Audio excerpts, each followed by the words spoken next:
Hi, welcome to the Pink Couch. Tonight's episode, intentions. If you need clarity,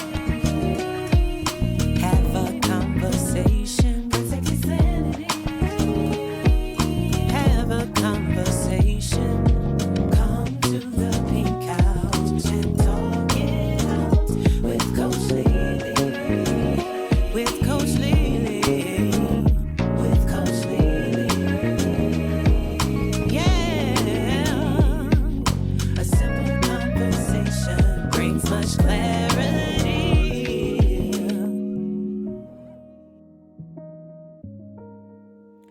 All right, so tonight's episode, we're going to talk about intentions tonight, but just let me take a quick station break thing and say, listen, hit that subscribe button. We definitely want you to follow us so you can always stay in the loop of what's going on with the Pink Couch. And I also want to thank everyone who came out last week to meet me at Danville Parks and Recreation. It was an amazing event, and it was nice to see so many people, and I hope you'll continue to follow me on this podcast. All right, so we're going to talk about intentions tonight because there's something that it's been misconstrued in so many ways, and I'm going to talk about different facets of intention. One of the things that I've heard, there are certain religions that won't allow you to date without the intent to marry. Then you have situations where people says, well, that wasn't my intention, but they actually hurt you or disrespected you, disregarded you. Some people say they come into your life to develop a friendship, but you find out it ends up in a situationship. And so we're going to talk about intentions tonight. What are the bad factors of bad intentions, and what are the benefits of good intentions? So let's break down the words. You know, I'm a wordsmith. We got to break the words down. So let's start off with the word intend, okay? So according to Webster's dictionary, intend is defined as to have in mind as a purpose or a goal. It means to design for a specified use or future. It means to direct the mind on. It means set out. It means start. It means plan. That's intend. Now let's talk about intent, all right? So that definition is defined as a usually clearly formulated or planned intention, an aim, to act or fact of intending, purpose, especially the design or purpose to commit a wrongful or criminal act. All right, the state of mind with which an act is done, that is intent. So let's go to intention. All right.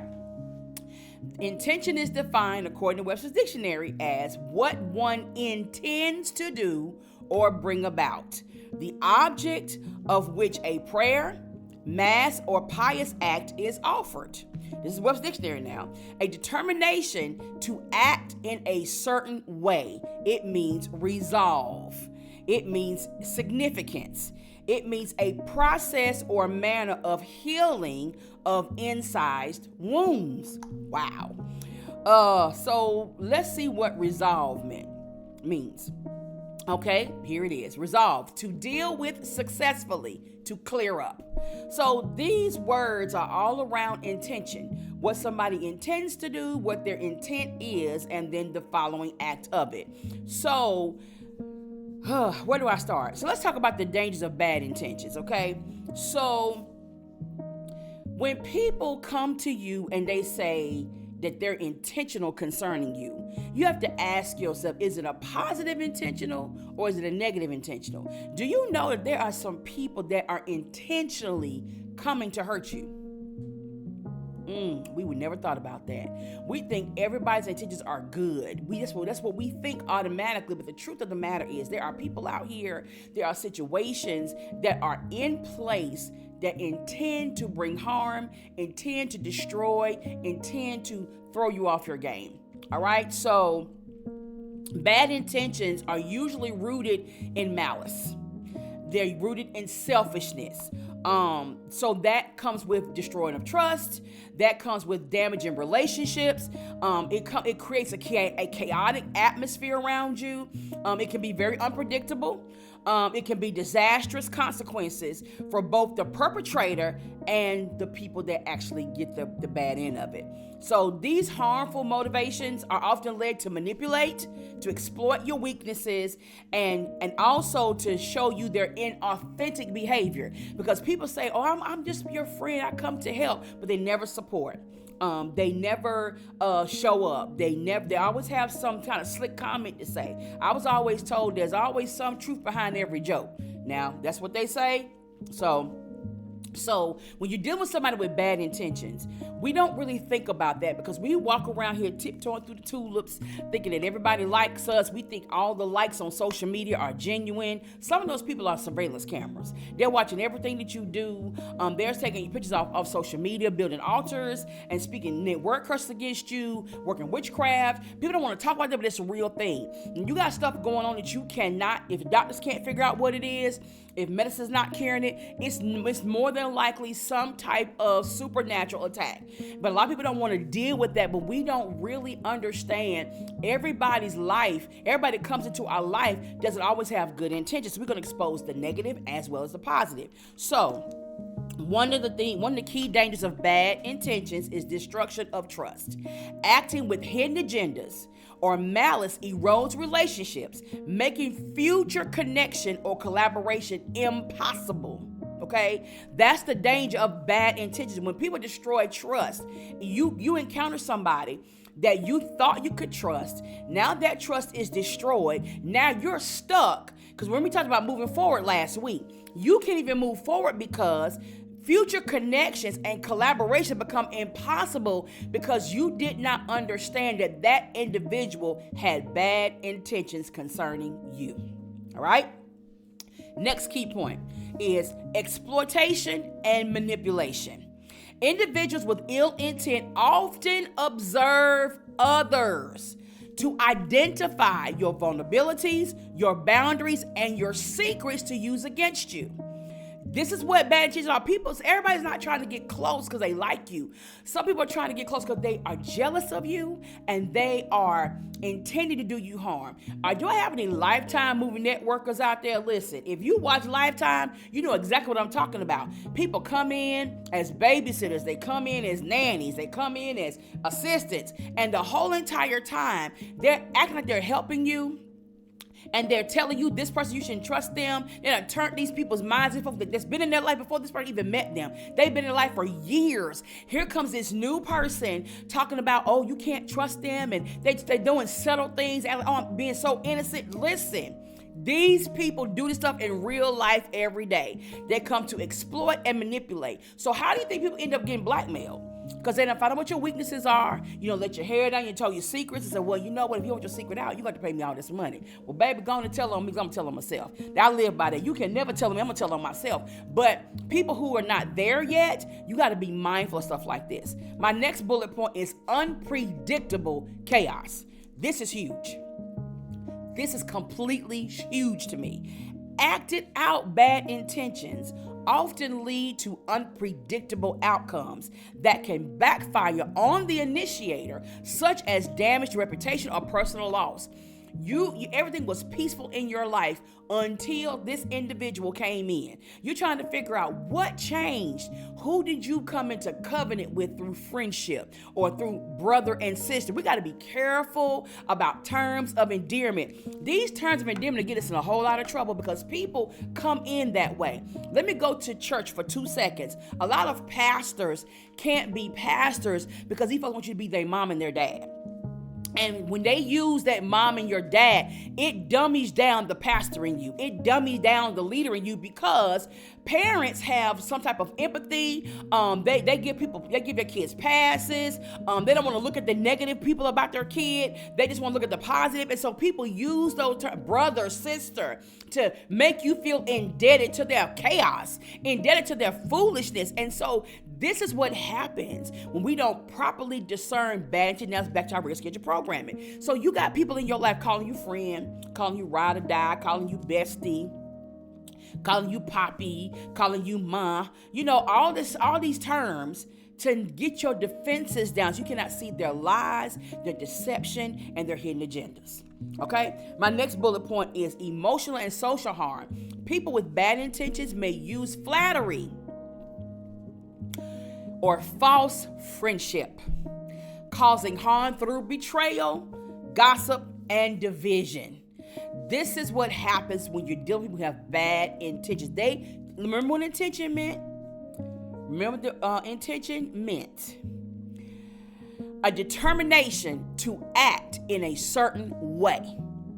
Okay? One who intends to do or bring about. This was intentional. Their intention was to damage your character, to cause you harm through betrayal and gossip. And so you may have shared something very vulnerable about yourself, but they have twisted it to be something else, and now it's out. And once you tell it to one person, the story is no longer authentic. Because by the time you get to the third person, it's already changed. Because people hear what they want to hear. Therefore, they repeat what they want to repeat. So we have to understand that this is what happens when you're dealing with bad intentions. My last bullet point for this one is long-term negative consequences. Consistently acting with bad intentions can lead to ruin, isolation, or the loss of support from others. If you out here with your bad intentions, eventually you're going to burn all the bridges there ever were. People kill me. They do stuff intentionally. And then when they go off and they find out, okay, I've messed up, I don't have no help, let me go back to the person that I've already damaged, but they got a good heart and they're a good Christian, or they're a good whatever religious preference you are, they're a good whatever in their religion. So because of their love for their God, they're sure gonna give me another chance. But you got to understand, I'm talking to these folks tonight, right? I'm talking to you right now with your bad intentions. You're gonna run out of people to manipulate. It's going to backfire on you. You're going to get into a place of desolation you can never get out. And the only way you're going to be able to get out is by making your wrongs right. You need to check your heart, because I intend to expose you tonight so that people can protect themselves and you could possibly make a life change for yourself. So you're probably saying, Coach, you a little passionate about this. I am, for a lot of reasons. Not because I've been a victim of it, because I'm just tired of seeing people go through it. And one thing about Coach Lele, I tell you all the time, a conversation kills confusion. So we're going to have this conversation tonight to kill some confusion in your mind and in your life, because you're not crazy. Somebody's about to lose their mind trying to figure out what they did wrong. It is simple that you entertain somebody with bad intentions. But let's talk about the benefits of good intentions. So when it comes to good intentions, believe it or not, it improves your mental health. It fosters better relationships, and it increases a personal resilience by reducing the stress and the conflict. Do you know that stress is a silent killer? Sometimes people are addicted to chaos. Unfortunately, there are some people out here that are addicted to chaos. They are allergic to peace.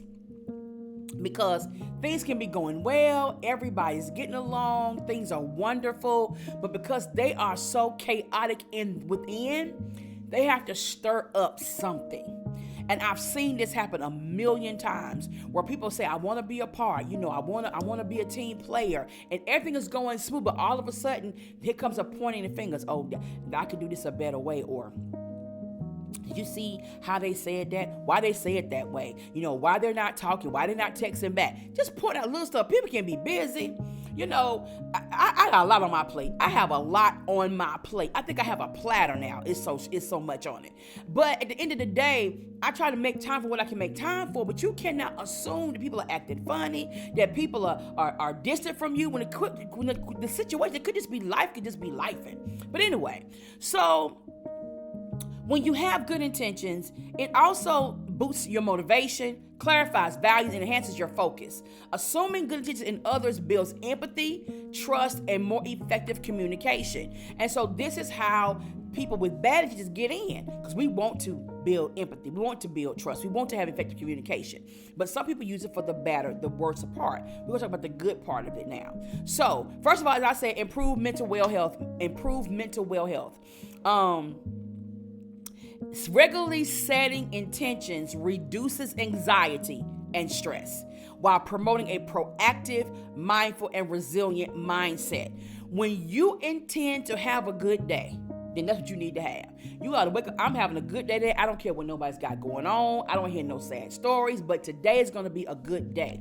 Your words are very, very powerful. Now, trust me, something is going to happen to try to mess up that good day. But now you have to be intentional. You have to be determined to act in a certain way. I have resolved to be happy today. I have resolved to be productive today. So that is the key to having good intentions. You're also going to have better relationships. Assuming positive intent in others fosters empathy, trust, conflict resolution, and it leads to healthier personal and professional connections.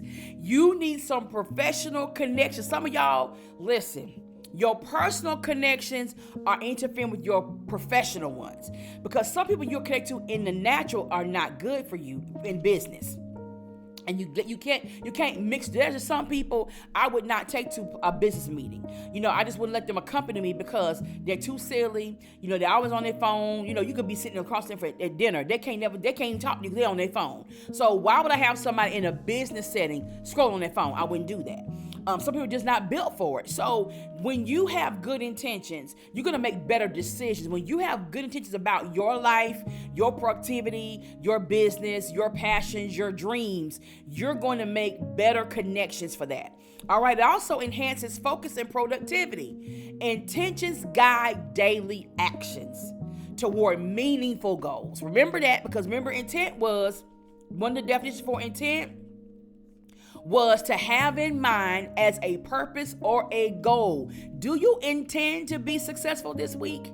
Do you intend to get your checklist marked off? Do you intend to get them clothes out their closet and hang them up? Do you intend to do your laundry this week? What are your intentions? You got to have a goal, and a lot of people are not productive because they don't have a goal. If you don't have anything written down to hold you accountable to what you say you're going to do, it's never going to get done. Some people need to put stuff on their calendar.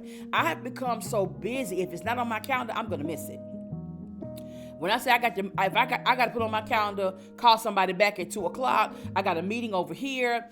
This person's anniversary. If it's not on my calendar, I'm not going to get there. That's why I direct everybody, when you want to book me for motivational speaking or even ministry, you got to go through my policy and procedures, because if you don't go through my process, you won't get the product. And a lot of people want to skip over that. These people with bad intentions, they don't like your process and your policy and your procedures. They want to go around and, oh, come on, you can just pencil me in. You'll remember. No. So having good intentions enhances your focus and your productivity. It also gives you a greater self-awareness. Setting intentions helps individuals align their daily actions with their core values. Align your daily actions with your core values, which promotes integrity and sense of purpose. If we're going to keep moving forward, you have to have a self-awareness of who you are and what you do. For me, everything about my life has to be intentional. I won't get anything done, because I wear a lot of hats. So even though I may be a coach, I may be a motivational speaker, I may be an entrepreneur, I'm still a wife, I'm still a mother, I'm still a grandmother, I'm a POA. I got a lot of stuff that I do. So I have to be intentional. So that means I'm self-aware that these people depend on me. I'm aware that what I have to offer is going to fill these needs, these voids. So because of that, I have to make sure I get proper sleep. I got to make sure that I don't let anything change my heart. I can't get frustrated and upset with somebody, because everything that I do flows from love. It flows from peace. It flows from fruitfulness. So that means I can't be frustrated. I can't be stagnant, and I can't be stuck. So you have to be aware of who you are. That will help you align your everyday actions with your core values, which will keep you in integrity and your purpose fulfilled. One of the things that happened to me a few weeks ago was I heard, do not ever say life is too short. Don't say it again. And when I heard that, what it was letting me know was that, hey, every time you say life is short, what happens is you take off some time of your life. You take away the plan of your life. And so what I found out was life is only short for people who don't fulfill their purpose. And so if you don't fulfill your purpose, you'll feel an early grave. So you have to understand that you got to be aware of who you are. We're supposed to have long life. We can shorten it by the way we treat people or the way we treat our bodies. But if we take the time to be self-aware of what we got going on, it'll lead to my next bullet point, which is personal growth. Intentions foster self-compassion and sustainable, positive lifestyle changes rather than relying solely on willpower. You have to make changes for yourself. You have to be intentional. You cannot say, I want to lose weight. You keep eating late at night, or you keep eating the things that make you gain weight. You won't drink water. You won't eat fruits and vegetables. You won't eat lean meat. So how are you got to do positive lifestyle changes. And it shouldn't take an illness for us to do that, but sometimes it does. But let me tell you something. The better intentions that you have for yourself, the better quality of life you'll have. So I've talked about the good and the bad about intentions. Now we have to ask ourselves some hard questions. Am I intentional in my relationships? Am I intentional in my business practices? Am I intentional when it comes to my self-awareness? Because a lot of times we look at what I've talked about and we point fingers. But I was always told that when you point a finger, you have three pointing back at you. And so we have to learn how to be introspective and look within and find out, are my intentions good or bad? Because when you call yourself venting to someone, are you venting because you want to get that stress off of you? Or are you trying to change somebody's mind about the person you're upset about? Ask yourself a hard question. I'm dating this person. Do I really intend to marry them? Or I'm just telling them that to get sex from them? Because a lot of people make the mistake, well, I'm going to get married anyways. We just might as well go ahead and have sex. And then once you have sex, all of a sudden they don't want to be married no more. You really got to stop falling for the okie doke. Because people lie. Okay? People lie like it's a second language. And a lot of times we want something so bad that we really don't discern the intent. I've had people who have, disparaged my name, talked really bad about me to other people, and then they want to come back to me privately a year, 2 years later, and ask me how I'm doing, or I heard you lost somebody, or are you okay, blah blah blah blah, and then they slide in, well, this situation happened, and and I said some things, but that's my homeboy, that's my homegirl, so but I didn't really know the truth about that, so I apologize for that, but then the next day they want to know, can I borrow some money? So the intent was not to reconnect. The intent was not to apologize. The intent was to borrow money. That's what people do. So you really got to listen to what people say. Don't be so quick to think that people are ready to reconcile with you. They want to make things right. People's intentions are everything. And truthfully, that is what God judges us all by, our intent. And we don't know the heart of people. God does. And sometimes he allows us an argument or a disagreement to disconnect you from toxicity. You're thinking that they're your friend, but the truth is you're the friend to them. They're not the friend to you. And so intentions are extremely important in this season of your life. You have to know people's intent. When people call you, what do you want? Why are you calling me? If they get offended, then oh well. But you got to ask them, who sent you? Why are you here? What is your intention?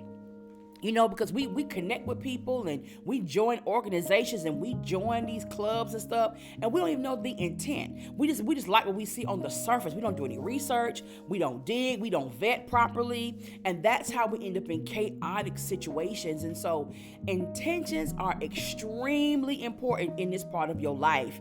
You have to know people's intent, and you have to check your own. If you started a business to compete with somebody, it's not gonna work. It's not. If you started a church because you mad at your last pastor, it's not gonna work.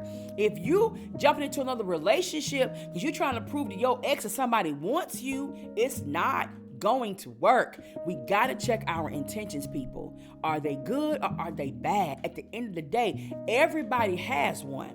But the question is it good or is it bad? Okay, so we unpacked a lot tonight. We really, really did. And I just want you to know that my intent for the pink couch is to have conversations that everybody else avoids. That's my intent. I'm not trying to be popular. I'm not trying to be the number one podcast in the nation. That's not my intent. And you can always tell people's intentions by their reactions to what doesn't happen. Did you hear what I said? You can always tell a person's intentions by their reaction when it comes to what doesn't happen. So I had 5 viewers last week. I'm still here this week because that's 5 people that heard what needed to be said. You understand what I'm saying? It's not about numbers for me. My intent is to have content that people don't want to talk about, and somebody can stumble across it and having a bad day, having a moment. I'll be talking about something that they need an answer to. Conversation kills confusion, even in your mind. Sometimes you have to talk it out. And so remember that everybody has intentions, but are they good or are they bad? So listen, I'm Coach Lele. It's been a great conversation tonight. Have the conversation with your spouse, with your friends. Let's start talking about intentions. Ask people, what are your intentions concerning me? You will be amazed at their response. I'm Coach Lele. This is the Pink Couch. I'll see you next week. If you need